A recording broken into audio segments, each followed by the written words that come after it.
오늘 바울은요, 그 인생에서 가장 미워했던 것이 예수 그리스도를 믿는, 복음을 믿는 사람들이었습니다. 율법주의자이기 때문에 철저하게 율법을 싫어하고 예수 그리스도를 믿는 사람들을 방해하러 다녔습니다. 근데 그는 방해하러 갔다가 다메섹 도상에서 길에서 예수 그리스도를 만났습니다. 사람처럼 만나는 것이 아니라 어떻게 만났죠? 음성으로 만났습니다. 타고가는 전쟁에서 떨어졌을 때 사울아, 사울아, 왜 나를 핍박하느냐? 그렇게 만났던 예수 그리스도.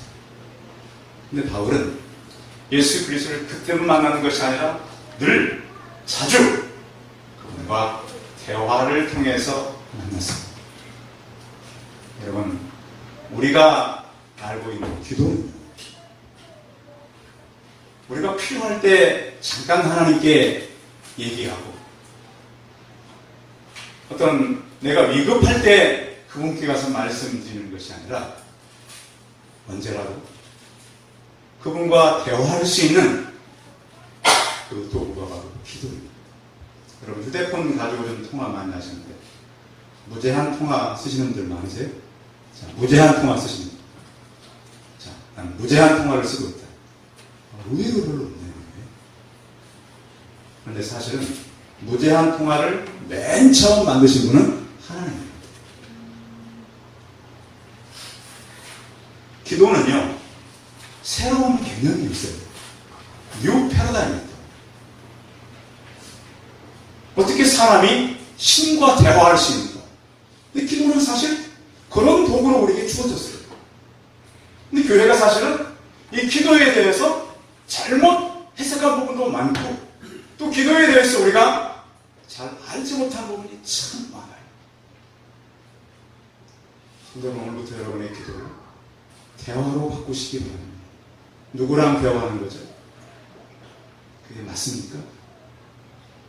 워낙 안 해보셔서. 제가 느끼긴요, 지금 우리가 갖고 있는 신앙은 2000년 전보다 더 멀어진 신앙을 우리는 갖고 있어요. 바울은 그 하나님과 그 예수 그리스도와 대화로 자주 만났어요. 2000년 전이에요. 2000년이 지난 지금 우리는 그 하나님을 만나는 방법도 잘 모르고 평소에 만나지 않아요. 왜요? 우리가 잘 가르쳐주지 않았기 때문이고 잘 깨닫지 못했기 때문입니다. 성도 여러분, 오늘부터 그분과 대화로 만나시고, 또 대화는 나만 얘기하는 겁니까? 또 뭐 하는 거죠? 그 대화니까 얘기하면 들어야죠. 들어야죠. 생각해 보십시오. 어떤 사람이 그런 얘기를 듣게 했어요. 예수를 믿어도 사람이 안 변한다고요? 최근에 저는 그런 얘기 많이 들었어요. 북한에 살던 사람들이 남한 방송을 듣는 거예요. 낮에는 그 쇼를 하고 다니지만 밤에는 이불 덮고 남한 방송을 들어요. 그러다 어떻게 되는 결국에 탈북하는 거예요. 들어보니까 자기들 얘기는 다 가짜고 방송이 진짜고. 그렇게 온 사람들이 우리나라에 지금 수만 명. 성도 여러분, 기도하다가 하나님의 대화를 깨닫고 그분의 말씀을 듣고 다시 우리의 기도가 새로운 인식이 되는 그런 삶이 되시길 바랍니다.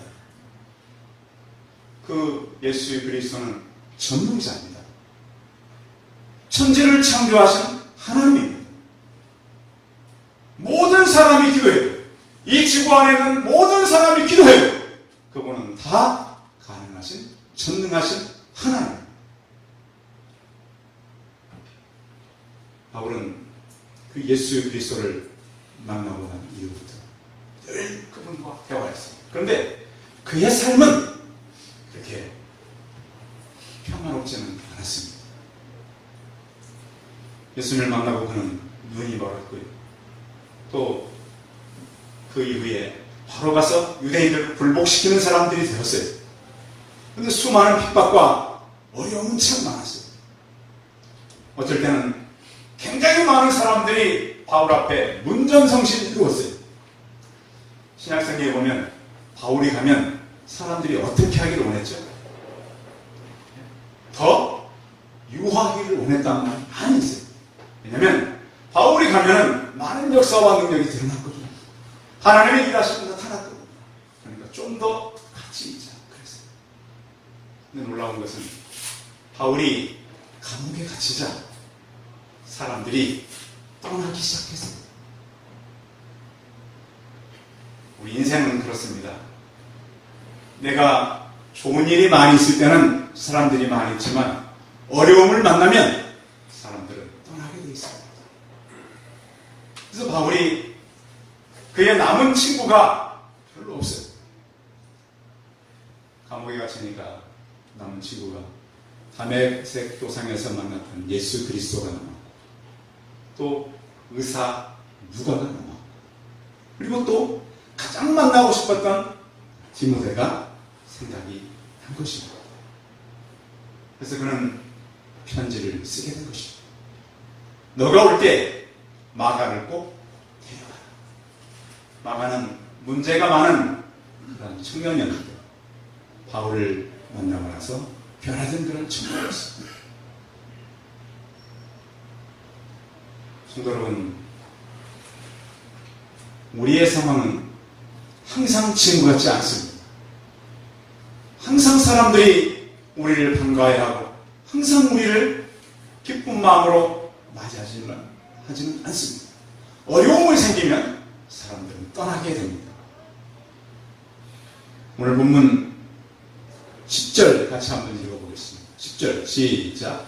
대만은 이 세상을 사랑하여 나를 버리고 데살로니가로 갔고 그레스게는 갈라디아로 디도는 달마티아로 갔고 거기 보면 대마도 가고 그레스게도 가고 디도도 가고 최상급 다 갔다. 오직 누가 의사인 누가만 남아있다. 얼마나 바울이 쓸쓸한 그런 계절을 맞고 있는지 우리는 알 수 있는 것입니다. 디모데는 바울이 루스드라에서 만났던 제자입니다. 루스드라는 어떤 곳인가 하면 바울이 사람들에게서 돌에 맞아서 죽었다고 버렸을 때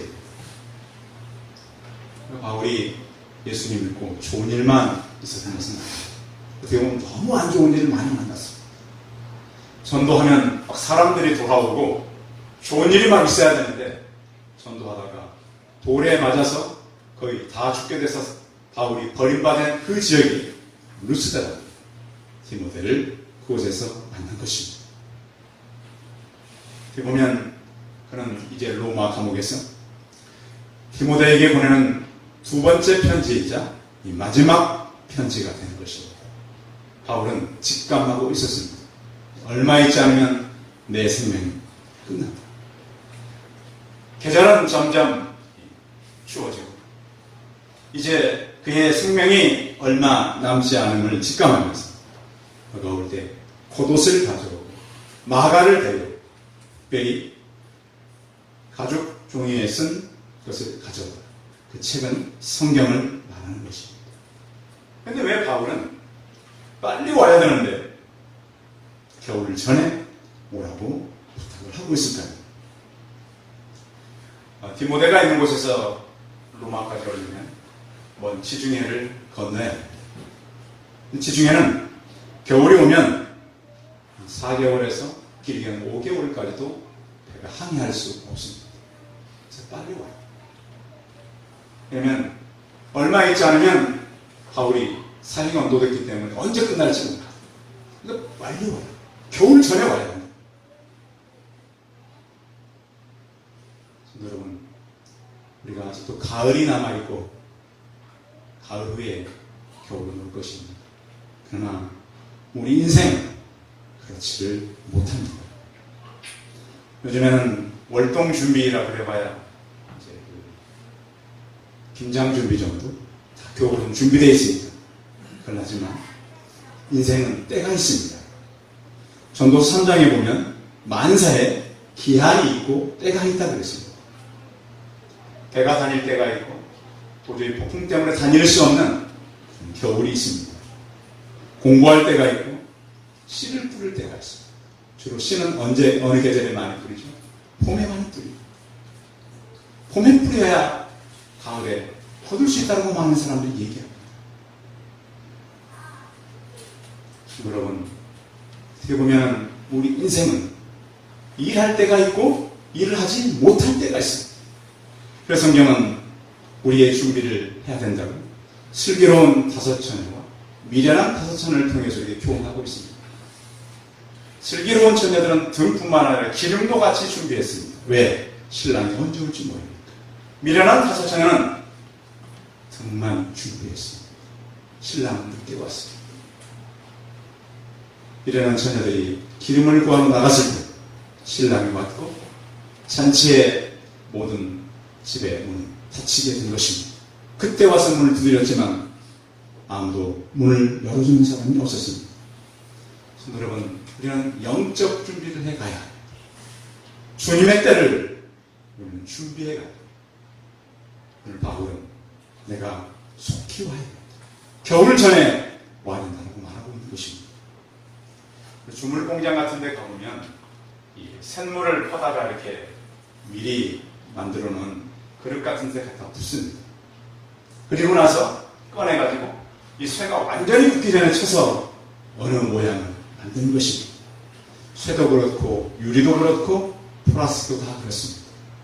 그것이 녹아있을 때 모양을 만들어야 만들어지 굳어버리면 되는 것이 아닙니다. 교회는 항상 있는 것이 아니라 우리가 할 수 있을 때 교회는 되는 것입니다. 어떤 사람이 교회의 신은 앞머리는 풍성하지만 뒷머리는 대머리라고 했습니다. 앞에 있는 줄 알았더니 금방 지나가 잡으려고 했더니 잡히는 것이 없다는 것이죠. 이런 얘기가 있습니다. 어느 성공한 젊은이가 사무실을 차렸습니다. 일도 잘 됐습니다. 그래서 어느 날 어느 전도자가 찾아왔어요. 사업에만 열중하지 말고 교회에 와서 예배를 드리라. 근데 젊은 사업가가 이렇게 얘기했다 그럽니다.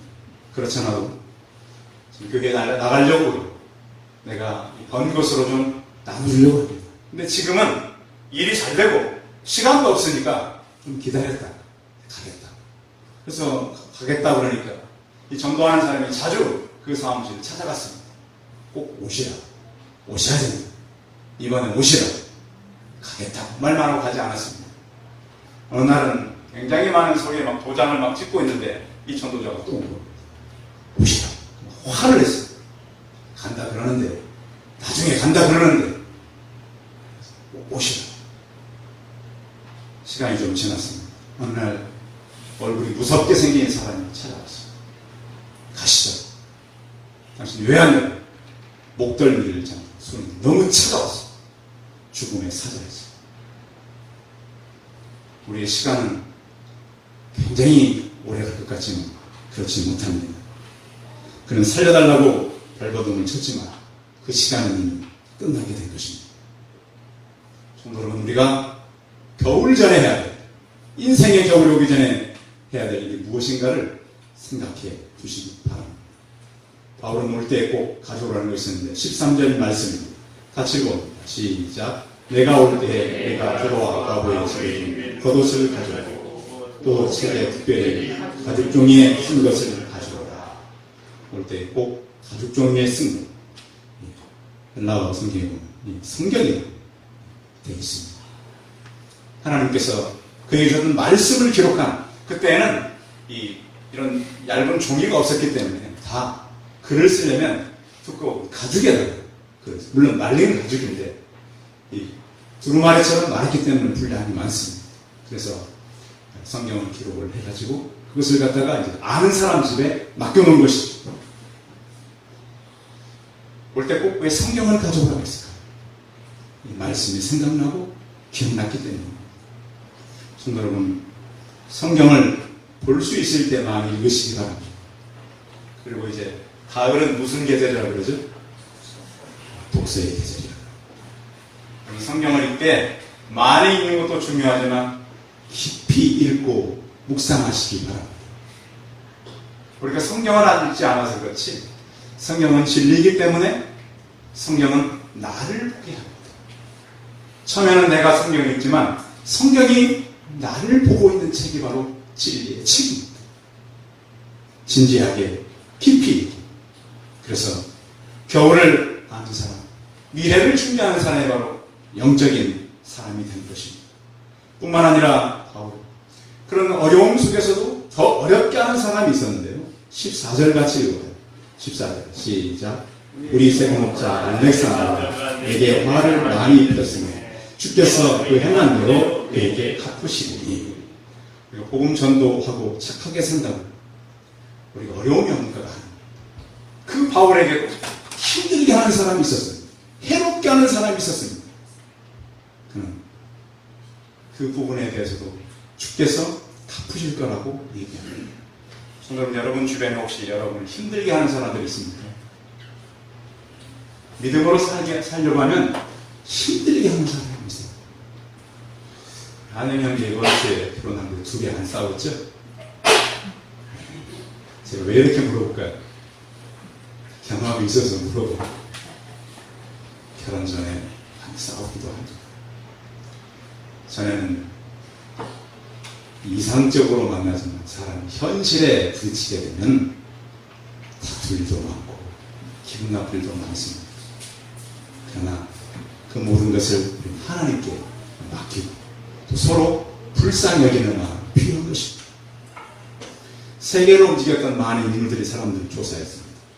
그 인물 가운데 프랭클린이나 루즈벨트나 처칠, 또 마틴 루터 킹 목사라든지 이런 사람을 300명을 딱 조사해 보니까 이런 사람들 가운데 25%는 심각한 심리적인 장애가 있었습니다. 다 힘든 것들이 있었어요. 상처를 받았거나 또 이들 가운데 50%는 어릴 때 학대를 받았거나 빈곤한 가정에서 태어났어요. 근데 이 사람들은 어떻게 훌륭한 삶을 살 수 있을까요? 그들은 그들의 인생을 부정적으로 보지 않았고 긍정적으로 보았습니다. 여러분, 말씀을 가지고 여러분의 생애를 긍정적으로 보는 눈이 있길 바랍니다. 하나님께서요, 이 바울에게 주신 것은 바로 그런 마음이었습니다. 말씀 보고 서로 화해하는 것이죠. 그런가 하면 이 바울의 가장 힘은 17절에 있었는데요. 같이 한번 읽어보면 17절에 나왔습니다. 시작. 주께서 내 곁에 서서 나에게 힘을 주시니 나로 말미암아 선포된 말씀이 온전히 전파하여 모든 이방인이 듣게 하려 하시니 내가 사자에게서 힘을 받았느니라. 아멘. 바울이 다메섹에서 예수를 만나고 그때만 다가왔던 게 아닙니다. 성경을 읽다 보면 그 고린도의 힘든 가운데서 두렵고 떨 때도 그의 곁에 있었고 로마로 끌려가는 이 배 안에서 엄청난 이 광풍을 만난 그때 사자가 내 곁에 있었어요. 항상 계셨습니다. 그때 보면 바울의 인생은 이 인간적으로 봤을 때는 굉장한 실패한 사람입니다. 제가 볼 때는 거의 참패한 사람이에요. 그 인생은. 왜냐하면 바울이 세운 교회가요, 하나도 제대로 쓴 교회가 없어요. 바울 서신을 보십시오. 다 문제가 있어가지고 다시 쓰잖아요. 바울이 그런 얘기를 합니다. 그의 마음 가운데 가장 눌리는 일이 하나 있는데 바로 그것은 교회들 때문에 그렇습니다. 세우는 모든 교회가 대부분 문제가 있었습니다. 그래서 나중에는 어떻게까지 이 편지를 막 쓰냐면 그가 쓸 수 없어요. 눈이 어두워져가지고 대피를 해서 다 보내요. 그 정도로 바울이 세운 교회는 많은 문제가 있었어요. 문제가 생기고 사람들은 멀어져, 계절은 추워져. 그때 생각났던 우리 팀. 여러분, 가정도 그렇습니다. 아내가 남편이 항상 옆에서 잔소리할 것 같지만 어느 날 갑자기 여러분이 집에 왔을 때 차가운 벽이 여러분을 맞이하려고 분명히 옵니다. 누구나 그렇습니다. 저도 마찬가지. 사람은 그 인생에 대해 정직하게 말해줘야 됩니다. 지금은 아무리 부부끼리 살아도 언젠가는 다 떠옵니다. 혼자 남을 때 바울이 지금 그러고 있어요. 그래서 우리는 우리 인생을 준비해야 합니다. 오늘 이 바울의 마음은 예수 그리스도의 마음입니다. 돌아와 기다립니다. 예수님이 어디에서 기다릴까요? 어떤 때는 예배의 자리, 어떤 때는 기도의 자리, 어떤 때는 우리가 꼭 서 있어야 할 전도의 자리에 서 있습니다. 그 예수님을 믿는 우리는 무엇을 기다려야 합니까? 우리가 기다려야 할 사람은 없습니다. 친구들, 내가 마지막까지 가고 싶은 그 친구들, 마지막까지 그들과 함께 천국에 가야 될 그런 가족들, 이웃들, 그런 사람을 기다리는 마음으로는 인생 살아가요. 왜? 인생의 겨울은 쉽게 빨리 오기 때문입니다. 오늘 바울은 차가운 감옥에서 오는 계절을 바라고 사랑하는 제자 디모데 올 때 마가를 데려오고 겉옷을 가지고 성경을 가지고 속히고 겨울잠에 오고 우리가 9월, 10월, 11월, 12월은 추수의 계절을 선포했습니다.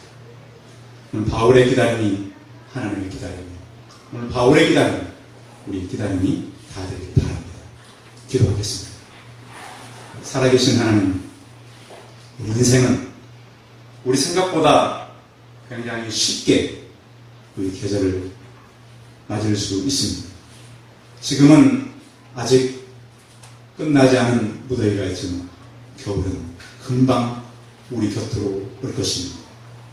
주님, 그러기 전에 우리가 하나님 해야 할 일이 무엇인가를 생각하게 하여 주시옵소서. 우리 주변에는 우리가 데려와야 할 많은 사람들이 있습니다. 바울이 디모데를 그리우며 기다리는 것처럼 우리 또한 내가 기다려야 될 나를 통해 만나게 한 하나님의 사람들은 없는가 깊이 생각하고 바울의 기다림이 우리의 기다림이 되게 하시고 겨울 전에 그들이 올 수 있도록 기도하며 기다리다가 그들을 만나는 우리가 되게 하여 주시옵소서. 주 예수 그리스도의 이름으로 기도하였습니다.